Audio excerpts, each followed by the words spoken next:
जी part 2 start हो गया। इधर देखें जी, अब अ company has an asset, example 4 कर लें। अ कंपनी हैज, बहुत इंपॉर्टेंट डिस्कशन चल रही है, मुझे पता है आप लोग बोर हो रहे होते हैं, मैं इसीलिए आगे ये फ्यूचर कैश फ्लोज के ऊपर जंप करूंगा। सिर्फ ये 10 मिनट में पढ़ाऊंगा, उसके बाद सवाल पे चलेंगे, ठीक है? थोड़ी सी हिम्मत और कर लें, इतनी सी और हिम्मत। 10 मिनट के बाद बस फिर थ्योरी नहीं, 10 मिनट में जितनी पड़ी गई, 15 मिनट भी नहीं, 10-12 मिनट, ठीक है? ओके, जिसको नींद आ रही खड़ा हो जाए, सारी क्लास ही नकल हो जाए मेरी। पता लगे अच्छा सारे में नींद आ रही है। अच्छा ये जल्दी से एग्जांपल देखें। A company has an asset, जल्दी देखें, इसका आंसर निकालें। रिक्वायरमेंट है fair value less cost to sell, निकालो। Fair value less cost to sell निकालो, रिक्वायरमेंट है, जल्दी करो, बहुत आसान बात है। A company has an asset with following details at 31 December X3। Expected selling price, fair value को कहते हैं। Cost of delivery to potential customer, बिल्कुल कॉस्ट टू सेल है। Legal cost involve in sale, बिल्कुल। Cost to reorganize production process after disposal of plant, cost to, बाद में उस plant के जाने के बाद फिर उसको याद करके रो रहे हैं, उसकी कॉस्ट आ रही है, ठीक है? तो उसका 40वां हो रहा है उसका, नहीं वो कोई चक्कर नहीं, ठीक है? वो कोई कॉस्ट टू सेल में नहीं आनी, तो बस यही कॉस्ट टू सेल है जी। 1, ठीक है? आप नीचे एक छोटा सा नोट डालेंगे आप, और उसमें आप लिखेंगे कि cost of reorganization is not cost to sell, ठीक है? इज नॉट इंक्लूडेड इन, ऐसे लिखना। Okay done. जो चीज इग्नोर किया करें वो लिख के बताया करें कि मैंने समझ बूझ कर इग्नोर किया है। ओके डन, चलें ऐसे लिखा हुआ है। अच्छा जी, तो पहली बात क्या होती है जी? Fair value less cost to sell निकालना, इसकी डिस्कशन हो गई। फेयर वैल्यू क्या है? नॉर्मली मार्केट वैल्यू, नहीं गिवन तो जो एक्सपेक्टेड है एंटिटी रिसीव कर लेगी वही फेयर वैल्यू, और अगर फेयर वैल्यू किसी सूरत में निकल सके तो वैल्यू एंड यूज रिकवर में ले लेना, ठीक है ना? ओके, बहरहाल फिलहाल तो आगे चलो। अब फेयर वैल्यू हो गई। कॉस्ट टू सेल में क्या होगा? लीगल कॉस्ट होगी, ट्रांसफर टैक्सेस होंगे, कॉस्ट ऑफ रिमूवल होगी, स्टैंप ड्यूटी होगी, और सारे जरूरी खर्चे जो सेल बल्क कंडीशन में ला सके, लेकिन रिस्ट्रक्चरिंग वाला कॉस्ट उसमें शामिल नहीं। अब फेयर वैल्यू कॉस्ट सेल हो गया। Next thing is value in use. जरा जगाना भाई को, थोड़ी हिम्मत कर लें। Value in use, value in use में आपका वैल्यू इन यूज, ये जो अंग्रेजी है ना, ये मैं नहीं पढ़ा रहा, ठीक है? ये मैंने सिर्फ ज़बानी आपको बताया हुआ है कि वैल्यू इन यूज क्या है। वैल्यू इन यूज क्या है? हो सकता है मैं कभी भी ना पढ़ाऊं, हो सकता है पढ़ा दूं एमसीक्यूज के लिए, लेकिन फिलहाल वैल्यू इन यूज कहते हैं present value of net cash, net future present value of future net cash flows, ठीक है जी? तो वैल्यू इन यूज की हमने अपनी डेफिनेशन बना ली, एनफ। फिलहाल इससे ज्यादा इस अंग्रेजी को नहीं पढ़ना, ठीक है? अब प्रेजेंट वैल्यू किसकी है जी? फ्यूचर के नेट कैश फ्लोज की। नेट कैश फ्लोज का मतलब क्या होता है? इनफ्लोज और आउटफ्लोज, कैश इनफ्लोज और कैश आउटफ्लोज। अब मसला क्या है? मसला यह है कि इनफ्लोज क्या होंगे और आउटफ्लोज क्या होंगे। यहां पे भी लड़ाई डालेगा, ठीक है? तो ये लड़ाई अब लड़ने हम जा रहे हैं, ठीक है? यहां, क्योंकि उसने डिफरेंट चीजें दे देनी है। देखना ये होगा कि कौन सी चीज आपको कैश फ्लो में लेनी है, कौन सी इग्नोर करनी है, ठीक है ना? बात समझ आ रही है? क्योंकि कॉन्सेप्ट तो वही है बेटा जो आप ले चुके हैं। अब लड़ाई क्या है सवालों के अंदर? यही लड़ाई, ठीक है? अब इनको छोड़ें जो इन्होंने लिखा हुआ, पहले आप मुझे बताएं कि इनफ्लोज में क्या क्या होना चाहिए। ये फ्यूचर के कैश फ्लोज हैं, वैल्यू इन यूज वाले, मतलब ये बेच कर आने वाले पैसे नहीं है, ये इस्तेमाल वाले हैं, ठीक है ना? तो क्या होना चाहिए? अभी वैसे हमने 2-3 सवाल कर भी लिए, उसके अंदर क्या क्या लेते थे, बस वही है। बोलो। एसेट को चलाने के जो खर्चे हैं और एसेट चलकर जो कमाई करेगा वो इनफ्लोज है। जैसे बस की एग्जांपल थी हमारी, तो बस ने चलना है तो इनफ्लोज क्या आने? किराए। लेकिन उसको चलाने के लिए क्या खर्चे हैं? फ्यूल लगेगा, टोल लगेगा, सैलरीज होंगी ड्राइवर की, कंडक्टर की, रिपेयर मेंटेनेंस होगी, ठीक है? तो ये तो हो गई इस एसेट को चलाने की जो है वो कैश फ्लोज। कैश इनफ्लो जो चलकर वो कमाएगा अगले 2-3 साल उसके बाकी हैं, जब हम टेस्टिंग कर रहे हैं इम्पेयरमेंट की। और दूसरा, उस इनफ्लो को लाने के लिए जो आउटफ्लो जरूरी है, जैसे ऑपरेशनल कॉस्ट होती है, रिपेयर मेंटेनेंस भी उसी में है, फ्यूल उसी में है, सैलरीज उसी में है, ठीक है? कैश फ्लोज, तो इनफ्लोज आउटफ्लोज ये होंगे। प्लस एक चीज और भी होती थी, हाँ, जो हम इम्पेयरमेंट टेस्टिंग के लिए वैल्यू यूज निकाल रहे हैं, तो जितने साल को हम फोरसी कर रहे हैं उनके एंड पर अगर कोई एसेट कबाड़ के भाव भी बिक रहा है तो वो sale proceeds less cost to sell भी आपने फ्यूचर कैश फ्लोज में लेनी है, ठीक है? तो ज्यादा लड़ाई इसकी है भी नहीं, समझ आ जाता है कि लेनी क्या चीज है। ज्यादा लड़ाई इसमें होगी जो नहीं आने, वो बातें पढ़ाता हूं, पहले ये देख लें। अब तो future cash flows in value in use, future cash flows in value in use में क्या कुछ आना चाहिए? सॉरी जी, फ्यूचर कैश फ्लोज में क्या आना चाहिए? Very important. लेकिन ये आपको तैयार हो गया वैसे ही, बस सिर्फ पढ़ लें यहां से स्टैंडर्ड की ज़बानी। क्या? Estimates of future cash flows must include cash inflows from continuing use of asset. समझ आती बात? क्या कह रहा है जी? इनफ्लोज, लेकिन कौन से? अच्छा, ये cash cash cash cash cash cash cash लगे हुए हैं, मतलब कैश फ्लोज ही लेने हैं।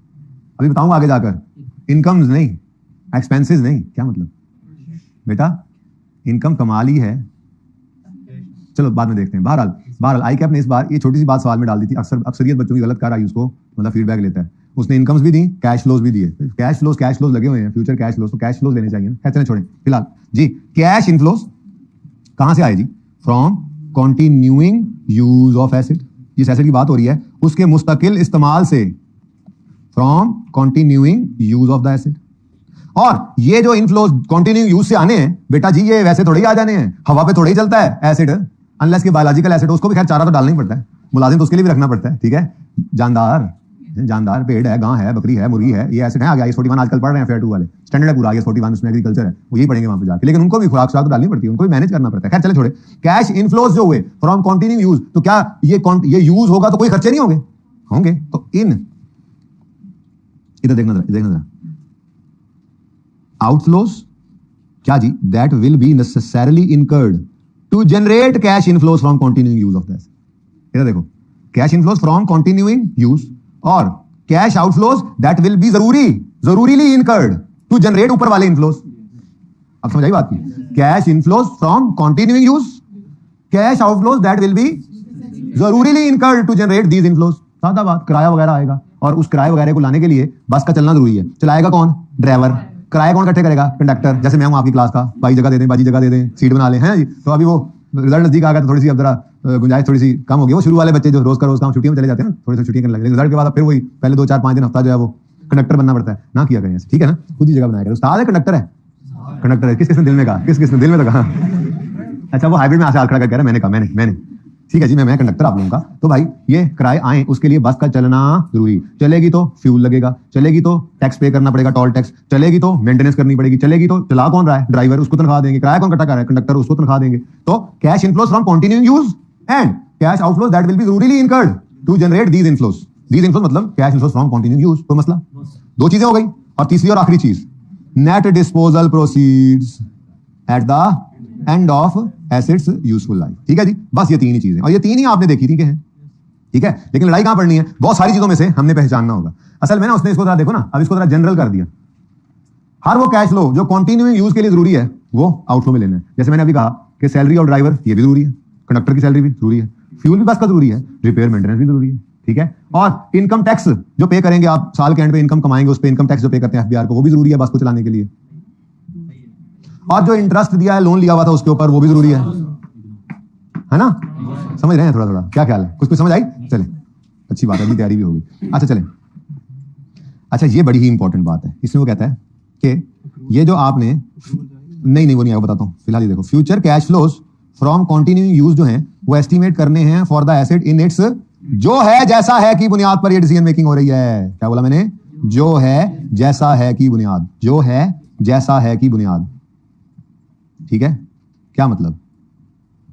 मतलब मिसाल के तौर पे, मिसाल से समझाता हूं, देखिएगा जरा। हम यहां पे खड़े थे जी अभी थोड़ी देर पहले, 31 दिसंबर 2018 पे, लेट से, ठीक है। तो आगे 3 साल एसिड चलना है हमारा, ठीक है। और उसके बाद हमने इसको खत्म हो जानी इसकी लाइफ, ठीक है। अब मैंने कहा जी, यहां पे हम खड़े, मैंने कहा जी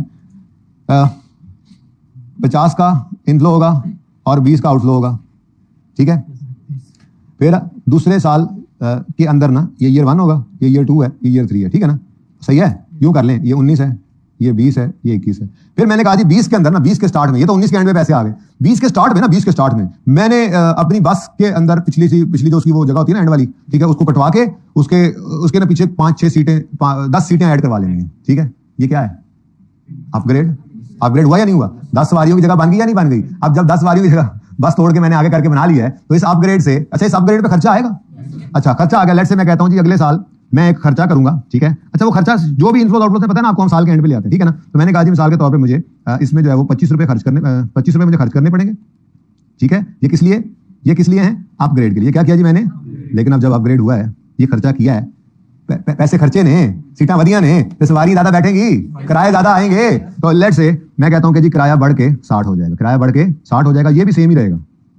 सेनेट कहता है ना, तो आप इस अपग्रेड को आज खड़े होकर जो डिसीजन मेकिंग कर रहे हो ना, तो आज जो एसेट है, आज जैसा है, जिस हालत में है, उसी की इस आज की बुक वैल्यू है, आज की उसकी फेयर वैल्यू है। इसी करंट कंडीशन में अगर वो चलता रहे विदाउट एनी अपग्रेड, तो फ्यूचर में जो कमाएगा उसकी प्रेजेंट वैल्यू निकालो, ये है वैल्यू इन यूज। ना अपग्रेड की आपको कॉस्ट हम एज एन आउटफ्लो अलाउ करेंगे, ना इससे होने वाले, मतलब मैं यूं कहता हूं ना, उसको 50 रख लेना, ठीक है। वो 50 और 20 तो सेम ही है, लेकिन ये जो एडिशनल सीटें बनी है ना, इसकी वजह से मुझे अब ये अपग्रेड तो एक बार हुआ, लेकिन उसके बाद मुझे तकरीबन अगले जो है वो इस साल में मुझे इस अपग्रेड की वजह से मुझे जो है वो 22 रुपए का किराया एडिशनल आ गया, ठीक है, और फिर 22 रुपए का किराया एडिशनल आ गया। बाकी सब सेम चल रहा है।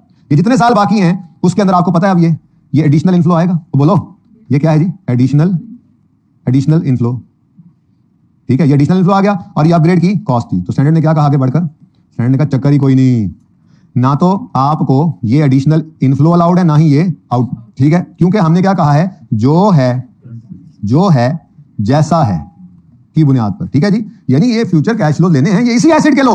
फ्यूचर में आप अपग्रेड करोगे, उससे एडिशनल इनफ्लोज आएंगे भाई, ना अपग्रेड की कॉस्ट लेनी है ना ही एडिशनल इनफ्लोज। ये बात समझ आई है, ठीक है। तो ये लाइन यहां पे लिखी हुई थी कि future cash flows from continuing use are estimated for the asset in its current condition.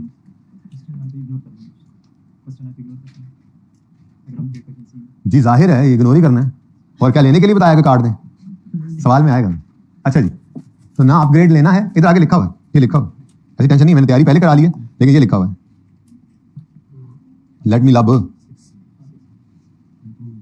ये estimated cash flows that are expected to arise from improving और एनहांसिंग। तो अब ये एस्टिमेटेड कैश फ्लोज जो कि एक्सपेक्टेड हैं टू अराइज फ्रॉम इंप्रूविंग या enhancing asset performance, उसको क्या कह रहा है? इंक्लूड नहीं करना, ठीक है ना? तो सही है।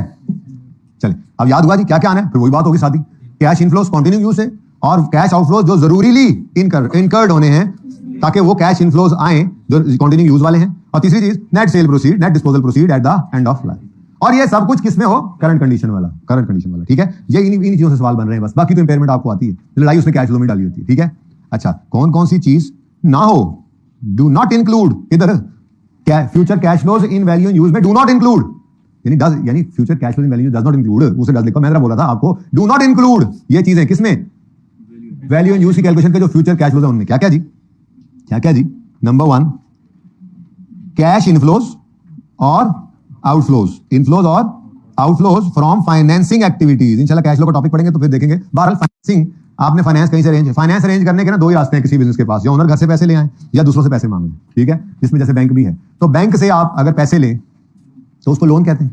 तो बोलो बैंक वो लोन देगा तो फ्यूचर में वो लोन वाले पैसे वापस लेगा और इंटरेस्ट लेगा, तो सही है ना? तो सवाल में अगर वो लिख दे कि कोई हमने लोन लिया है और उससे वे इंटरेस्ट पे करेंगे, तो इस एसेट के लिए लोन नहीं लिया आपने, आपके अपने बिजनेस के हालात हैं, आपका अपना मसला है, आपके ऑपरेशंस का पार्ट नहीं होता ये लोन लेना और इंटरेस्ट देना। तो कोई भी फाइनेंसिंग एक्टिविटी है, फाइनेंसिंग एक्टिविटी क्या है? लोन लिया या एसेट लीज पे लिया। आपके सिलेबस में लीज नहीं है इसलिए लफ्ज इस्तेमाल नहीं करेगा, लेकिन बात वही होती है, FR 2 में जाके लीज पढ़ेंगे, लेकिन वो बस ऐसे ही है, पैसे देने की बजाय बैंक एसेट लेके दे देता है। बात वही होती है, एसेट उधार पे, वो पैसे एसेट के भी देने होते हैं और इंटरेस्ट भी देने होते हैं। छोड़े इसको, फिलहाल सादा बात, कोई भी फाइनेंसिंग एक्टिविटी है, उधार, फाइनेंसिंग किसे कहते हैं? उधार। कोई भी उधार की एक्टिविटी में क्या होगा? लोन आ रहा होगा या लोन की प्रिंसिपल अमाउंट वापस जा रही होगी।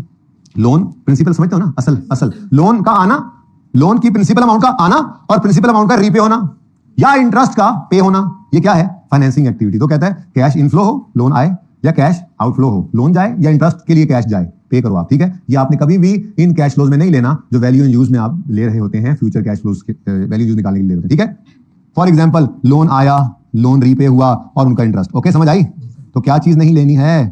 कैश इनफ्लोज और आउटफ्लोज, कैश इनफ्लोज और outflows from financing activities. Done जी। नेक्स्ट मैंने बता ही दिया था आपको भाई, इनकम टैक्स इनकम पर टैक्स है। किस पर जी?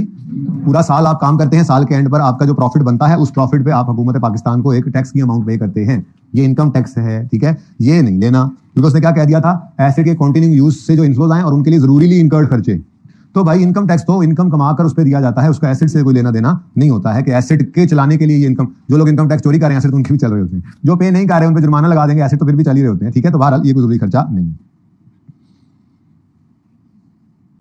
अच्छा, उसके बाद तीसरी चीज में 6 नंबर वाली पढ़ाई, नहीं लेना इनकम टैक्स रिसीट्स और पेमेंट्स को, नहीं लेना इनकम टैक्स रिसीट्स और पेमेंट्स को। और उसके बाद छठी चीज, नहीं लेना एस्टिमेटेड कैश फ्लोज को जो कि एक्सपेक्टेड टू अराइज हैं फ्रॉम इंप्रूविंग और एनहांसिंग, ठीक है। अब बीच में रह गई 3 चीजें, ये बहुत आसान है, मुश्किल नहीं है, समझने की कोशिश कीजिएगा।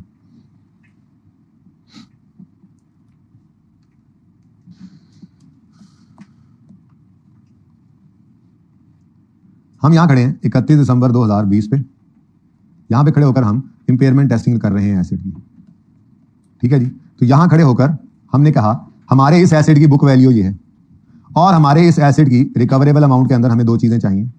क्या चीज जी? Fair value less cost to sell, वो भी इसी दिन की, और वैल्यू इन यूज भी इसी दिन की। अब वैल्यू इन यूज में क्या होना है? ये सारे कैश फ्लोज जो अगले सारी जिंदगी में पहले पड़े हैं उनको उठा के भी यहीं पे लाना है। ये बात पता है? अब बड़ी इंपॉर्टेंट बात करने लगा हूं, बहुत ही इंपॉर्टेंट बात। हम यहां खड़े हैं और यहां खड़े होकर हम क्या कह रहे हैं? एसेट फ्यूचर में चलने से जो फायदा देगा कंटिन्यू यूजर, क्या ख्याल है? चलने से जो फायदा देगा। अब मेरा सवाल, अगर 2019 में, पिछला साल जो गुजर गया 19, उसमें अगर एसेट ने कोई गुड्स बना ली थी और वो अनसोल्ड है, वो क्या है जी? अनसोल्ड है। अनसोल्ड गुड्स का मतलब क्या? इन्वेंट्री। वो इन्वेंट्री जो है वो क्या हमें फ्यूचर कैश फ्लो में लेनी चाहिए अगर सवाल में गिवन हो तो? नहीं नहीं नहीं। एसेट 19 में चलकर ये फायदा दे चुका है, हमने तो फ्यूचर के फायदे देखने हैं। अच्छा, अगली बात, इन्वेंट्री नहीं है, सोल्ड है लेकिन पैसे नहीं आए, यानी कि अनकलेक्टेड डेटर्स हैं। अनकलेक्टेड यानी चीजें बिक गई हैं, इन्वेंट्री नहीं है, चीजें बिक गई हैं, तो क्या है? डेटर पड़ा है। अब ये डेटर का कैश आपको रिसीव हुआ 2020 में, ठीक है, या 2021 में या 2022 में, लेकिन ये चीजें बिक तो कब की चुकी हैं? तो क्या इसको कैश फ्लोज में लेना है? नहीं लेना।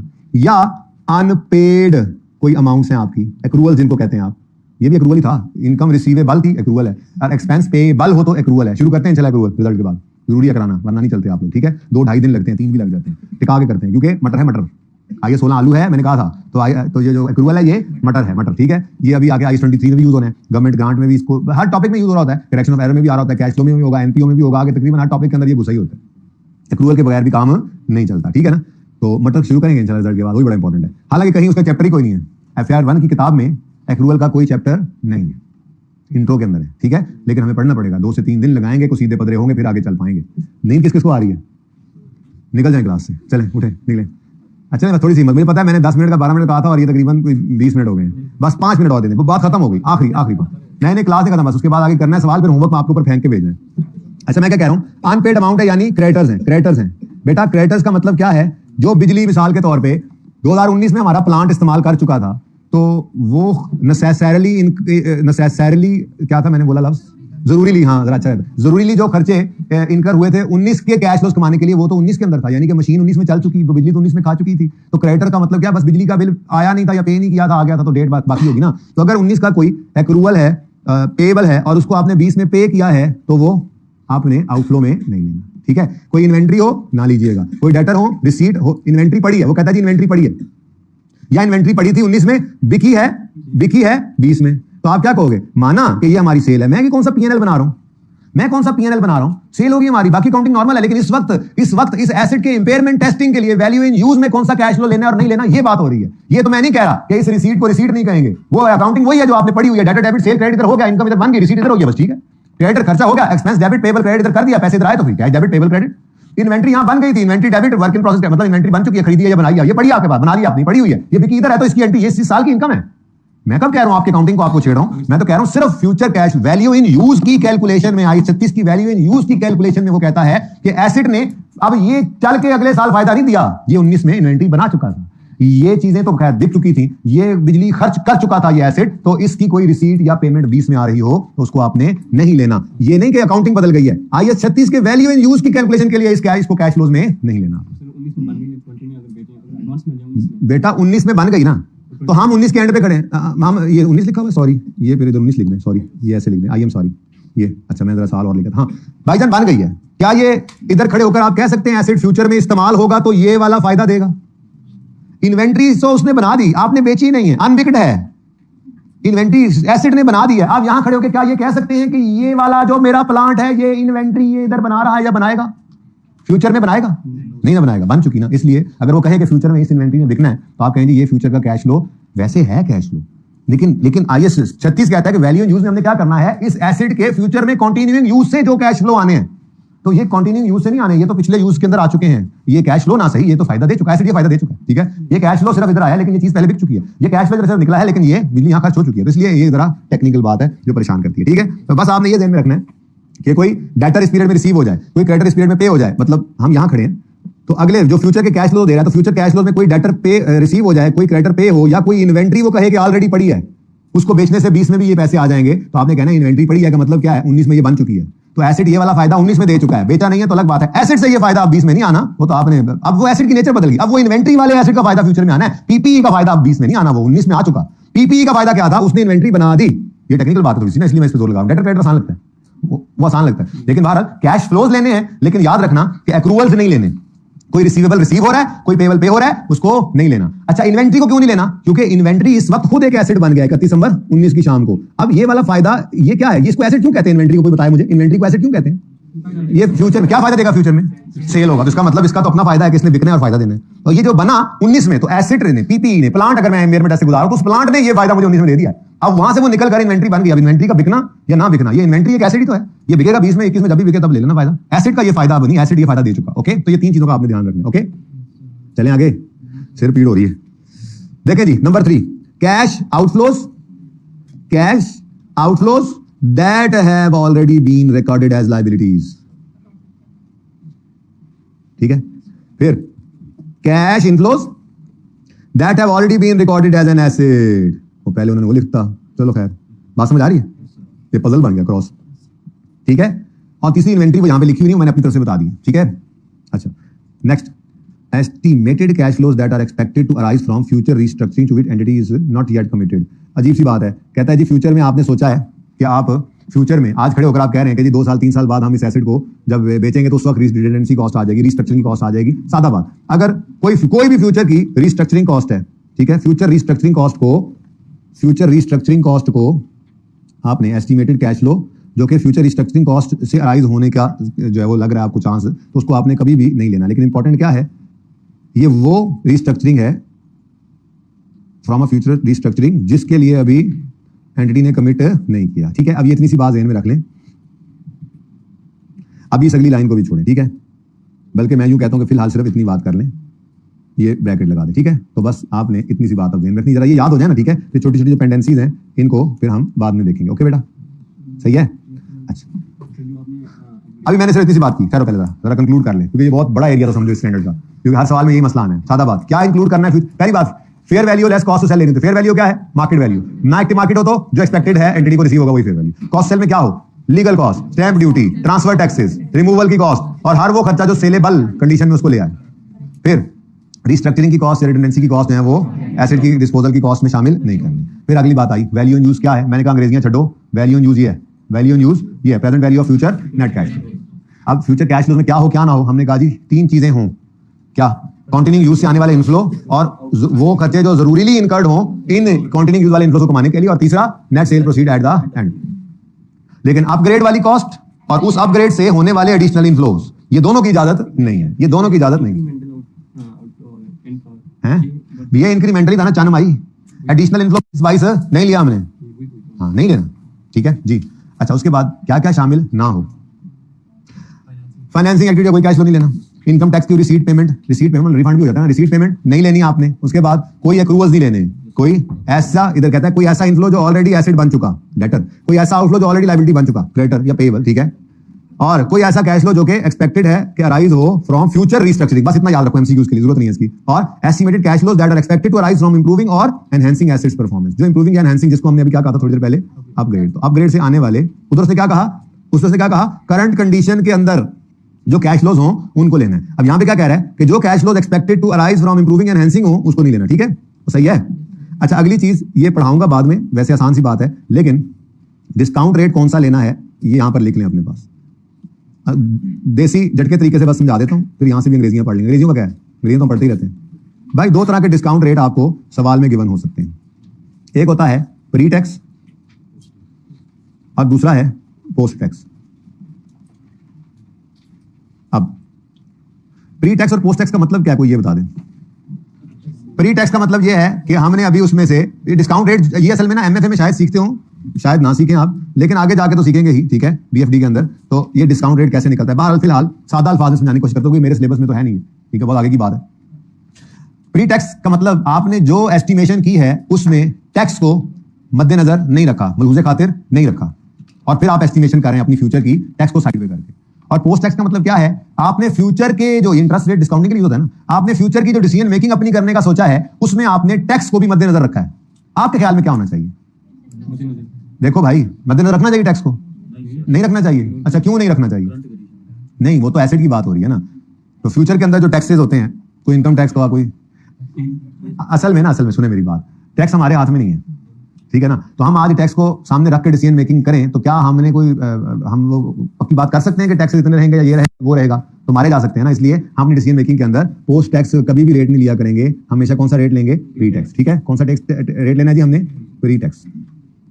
तो आपको सवाल के अंदर अगर सिर्फ एक ही रेट गिवन हो वो यूज करें, अगर दोनों गिवन हो तो फिर आपने एक इग्नोर करना है और एक। अच्छा, दूसरी बात, डिस्काउंट रेट आपका स्पेसिफिक हो, किसका स्पेसिफिक डिस्काउंट रेट हो तो आप यूज करेंगे जी। सबसे पहली प्रेफरेंस जो है ना आपकी वो क्या है? सबसे पहली प्रेफरेंस ये है कि आपका नॉर्मली पता क्या होता है?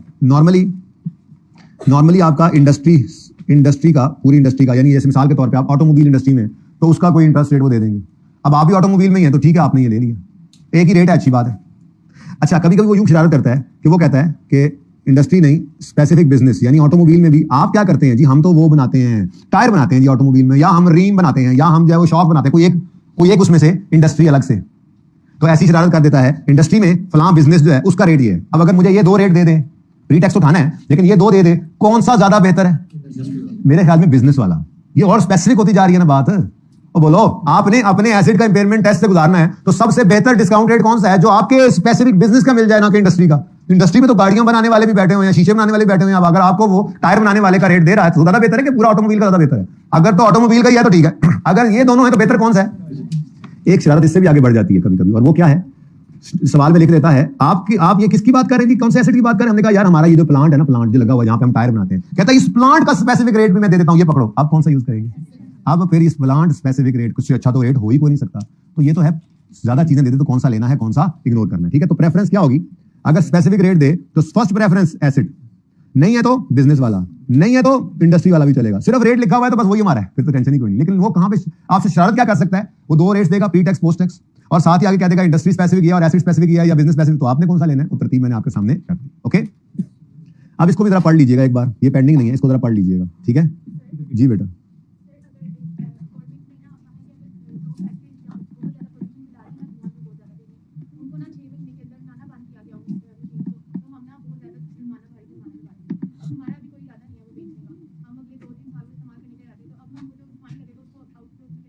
नहीं बेटा, ये सवाल ये है कि अगर फ्यूचर में वो कह रहे हैं कि हम जुर्माना लगाएंगे अगर आपने फैक्ट्री चलाई तो, क्योंकि आप बहुत ज़्यादा पोल्यूशन जो है वो खारिज कर रहे हैं, तो क्या हम 2 साल अगर अगले चलना चाह रहे हैं और वो कह रहे हैं 6 महीने बाद से आपको जुर्माना लगने लग जाएगा, तो क्या फ्यूचर में वो जुर्माना जो लगेगा उसको फ्यूचर कैश फ्लोज में लेंगे? तो उसका आंसर है नो, आपने पेनल्टीज वगैरह नहीं लेनी। बाकी ये बात फिर आगे बढ़ जाएगी। FAR 2 के अंदर एक स्टैंडर्ड है IAS 37, जिसके अंदर आप प्रोविजंस वगैरह बनाते हैं, तो उसमें भी वो कहेगा स्टैंडर्ड कि 6 महीने गुजरने दो पहले। जब 6 महीने गुजरेंगे तो फिर जाकर फाइन या पेनल्टी की प्रोविजन क्रिएट करोगे, फिर जब वो हुकूमत वाले मांगने आएंगे तो फिर पे कर दोगे। ठीक है भाई, डेप्रिसिएशन भाई कह रहे हैं डेप्रिसिएशन कैश फ्लो में लेनी चाहिए। भाई को ये बताना पड़ेगा हमें कि डेप्रिसिएशन की एंट्री हमने आज तक कभी भी ये नहीं की थी, depreciation expense debit cash credit. Depreciation तो कैश फ्लो ही नहीं है, डेप्रिसिएशन तो कैश फ्लो ही नहीं है। हमने यहाँ पर कैश फ्लोज लेने हैं। Depreciation is a non cash expense, depreciation is a non cash expense. ठीक है, अच्छा इधर देखो, अब यहाँ पे फटाफट इसको करते हैं, इस एग्जांपल 6 को करते हैं। देखें इधर देखें जी, मैं ये 2000 यहां से वो काट देता हूं जो नहीं लेने, और जो लेने हैं वो छोड़ देता हूं। ठीक है, प्लस माइनस कर लेंगे फिर। देखो जी, ये इनफ्लो जाती है सवाल में, इनफ्लो ऊपर तो आसानी हो जाती है। चले खैर, हमने क्या निकालने हैं जी? हमने वो कैश फ्लोज निकालने हैं जिनको डिस्काउंट करके प्रेजेंट वैल्यू निकलती है, लेकिन वो डिस्काउंट रेट को नहीं गिवन, बस वो कैश फ्लोज ही निकालने हैं। अब पढ़ो इधर। हाँ जी, मेंटेनेंस कॉस्ट होना चाहिए, ऑपरेशनल कॉस्ट आउटफ्लो होना चाहिए, interest on loan, tax payments on profit, cost of increasing machine capacity. अच्छा, इस साल नहीं है लेकिन जहां है मैंने पहले ही काट दिया। ठीक है जी। अच्छा, डेप्रिसिएशन कैश फ्लो ही नहीं है। ठीक है, उसके बाद ठहरो, पहले ये सारे काटा वाटा करने। अच्छा, expenses to be paid in respect of, अब हम इधर 2003 के एंड पे खड़े हैं।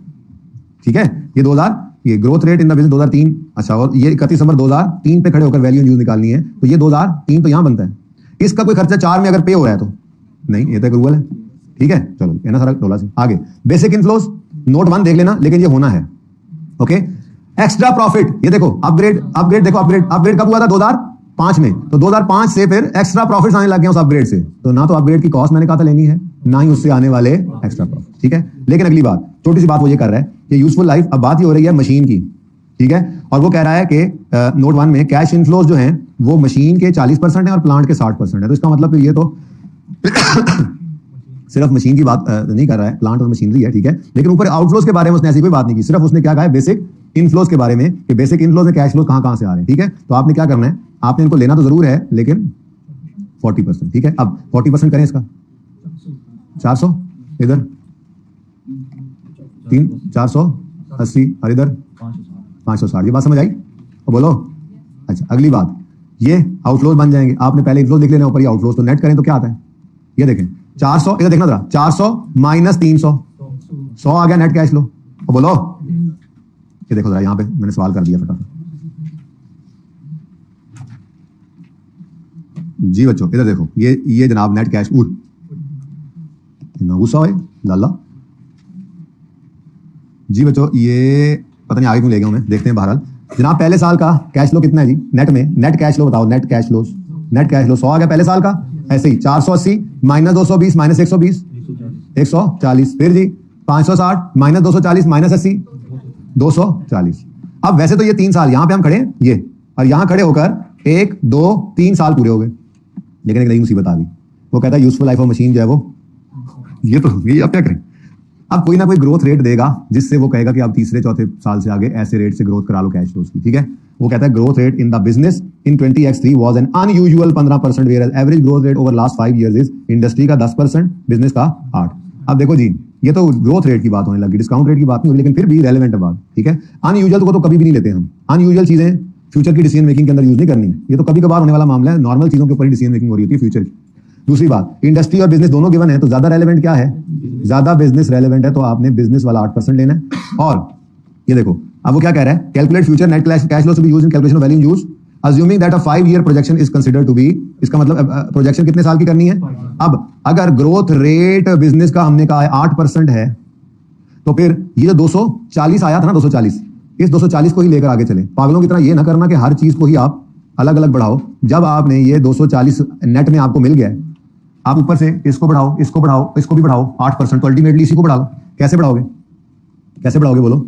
240 को यूं करोगे, 240 में प्लस कर दो 8% ऑफ 240, या इससे भी आसान काम क्या है, 240 इंटू 1.08। आंसर बताओ 250, और फिर उसी तरह से इस 259 को आगे ले जाओ 1.08 करके 280, ठीक है जी। तो ये आपके कैश फ्लोज आ गए, ओके।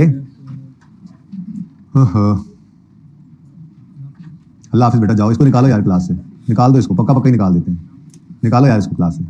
नहीं जाता, कैसे नहीं जाता, अच्छे जाते हैं जी। तू कितना था, 280 और आगे 259 और आगे 280, ठीक है जी। तो ये कैश फ्लोज आपके आगे। तो इस तरह की लड़ाइयां होंगी आपकी, ठीक है। अब बस आप जो है वो होमवर्क के सवाल लें और फिर जाएं, मेरे लोग जाएं।